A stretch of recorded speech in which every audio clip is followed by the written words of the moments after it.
Hey everybody, welcome to Jacob's Quest, and last night I got to see Exorcist Believer, which is the new, not a reboot, but I guess just new sequel in the Exorcist franchise. And I gotta say right away, I have only ever seen the first Exorcist movie.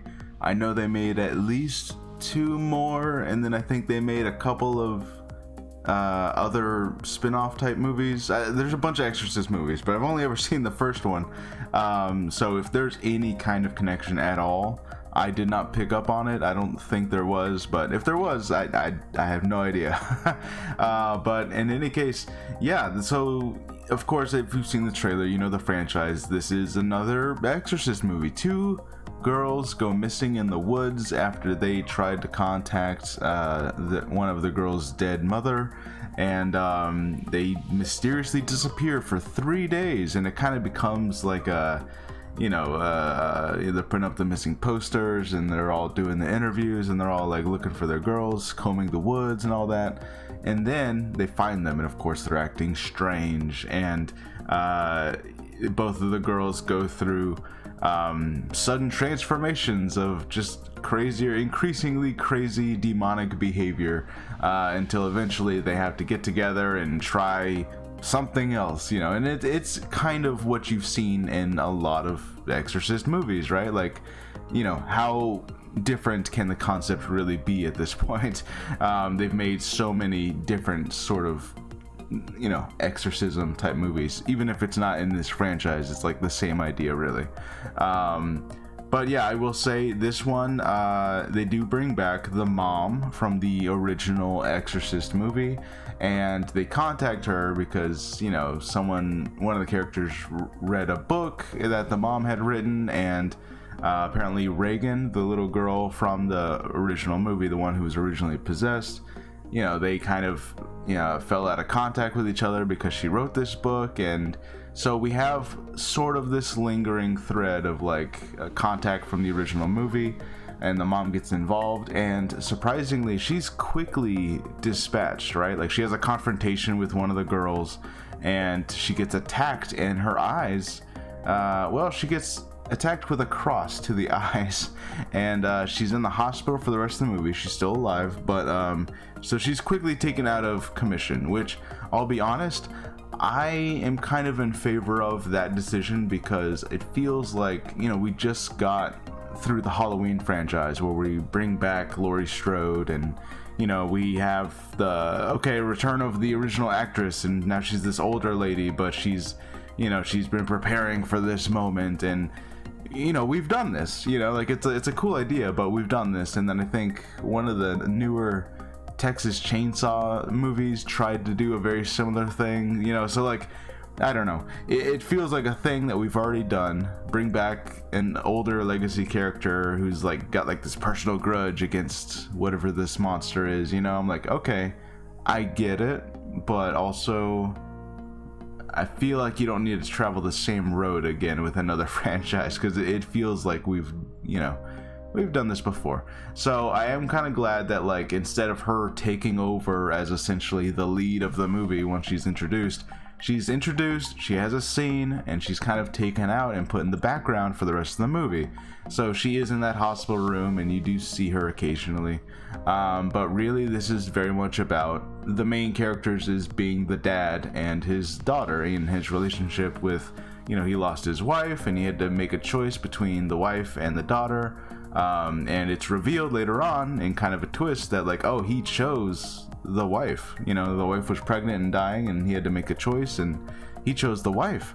And for whatever reason it didn't work out, but they got the daughter out of it. So like, the demon messes with his head by doing all that.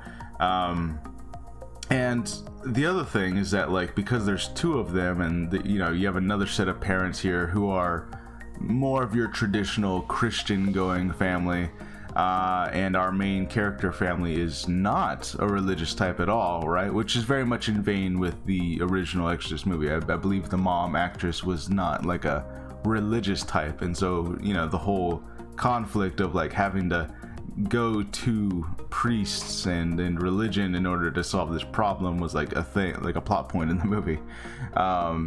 So yeah, they kind of do that. They also introduce a and I don't want to say the term incorrectly. They call it root something, but in any case, it's sort of the way they explained it in this movie. And I've never heard of this until now. I'm only basing this off of what they said in the movie.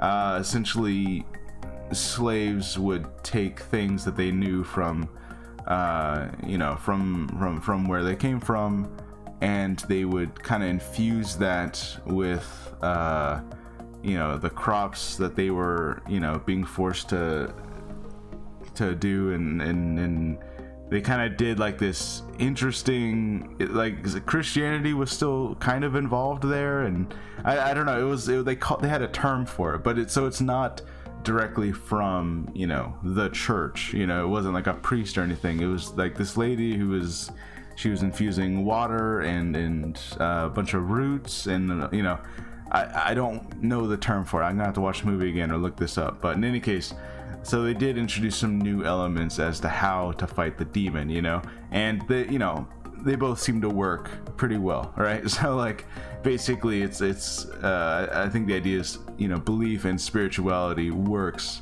as long as you believe it, kind of thing, which, hey, maybe that's the title, Believer, huh? Interesting.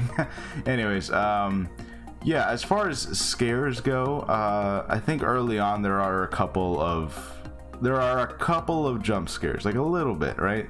But for the most part, this is still in vein of like, okay, just the girls are getting more and more demonically possessed, and they get more messed up looking, and they have a couple of standout moments of like, okay, this is like just shocking looking footage, right? But it's not jump scare central. It's more in vein with the original movie, and I think some people might be disappointed by that, because the original movie was in the 70s, so like it was a slower paced, more like just like vibe kind of movie. It wasn't jump scare central. It wasn't gonna constantly try to like get you, right? It was more just like, oh, look how crazy this is getting. Ooh, like it took its time with it, and this movie goes more in that vein. But anyways, yeah, so there's two girls, there's two families with kind of leanings in two different religious directions, and they ultimately, of course, the demons make them make a choice, like choose which one of us lives, and it's supposed to be like a test, right? Like the parents are supposed to resist trying to like choose their own kid, because of course the demon's trying to trick them. But one of the parents, of course, ends up choosing their own kid, and that ends up being a trap to where that's the kid who's actually gonna die, and kind of in a horrific way. It's not fully explained, how they got possessed or what, but it shows them back in the woods, and then they get dragged under the water, and a bunch of demonic imagery happens. It's not fully explained as to what's happening. But one of the daughters dies and the other one lives. The one who did not get chosen is the one who lives. Because, of course, the demon is gonna lie to you, right? It's not gonna like give you what you wanted, right? So, and that's basically how the movie ends, right? Like, so one of the girls is no longer possessed and fine, and the other girl ended up dying. And, and then Reagan ends up visiting her mom in the hospital. So we do get a cameo appearance from Reagan. And I had heard that the idea was that there was supposed to be a trilogy of these movies. So I have to assume that the whole Reagan being introduced is what would lead to any kind of sequel to this. Because we're not really given any kind of hint that the demon is still around or anything like that. Like the girl seems fine, the other girl's dead. Seems pretty closed, right? Like nothing was really lingering other than Reagan showing up. I will say it was still kind of mysterious as to like what exactly happened in the woods, because they disappeared and then they reappeared in the forest. And I guess it's just more spooky if we never quite know what ended up happening to them. They do introduce the idea that like, Jesus died and he went to hell, and then 3 days later he came back to life, and I guess like that's as much of an idea of what might have happened as we're gonna get. But yeah, I thought this movie was fine. It was, you know, it wasn't as crazy as the original, you know, but like I don't think anything. I feel like every single Exorcist movie, not even just the ones in this franchise, but like any exorcism movie, is always trying to, you know, reach the heights of that original The Exorcism, you know, or The Exorcist, sorry. And it's, you know, that like that's the thing, is that like none of them will ever kind of reach that heights of that, because that one was like the first one to do it, and they kind of went crazier than anyone else does. So you know, I thought this was fine. It's not as good as the original movie, but like, when have any of these movies ever been as good as that movie?